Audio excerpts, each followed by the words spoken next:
sinuhulan mudagan dili magtagad sa mga karnero tungod kay sinuhulan man siya. No? Wala pagitag iya unya bisag kinsa na lang no ang mag-atiman sa atoa, labi na dili shepherd heart, isod kaayo kay pasagdan ra gyud ta.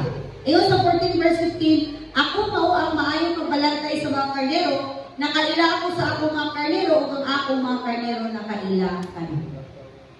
Amen. Kinsa dili ang nakaila na sa Ginoo, ngayong amen. Kani ingon dili ang nakaila. So kung atong lantawon, kini nga nakaila nagsunod. Amen. Nagsunod. Kung pasabot kini nga nakaila na, naghari na ang Dios sa ilang kinabuhi.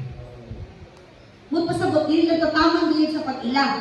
No? Ang magbalantay na mao ang Ginoo, nakaila sa iyang karnero, ang karnero kita man ang karnero nakaila pud sa Ginoo. So dunay pag-ilhanay, isip na magbalantay o karnero.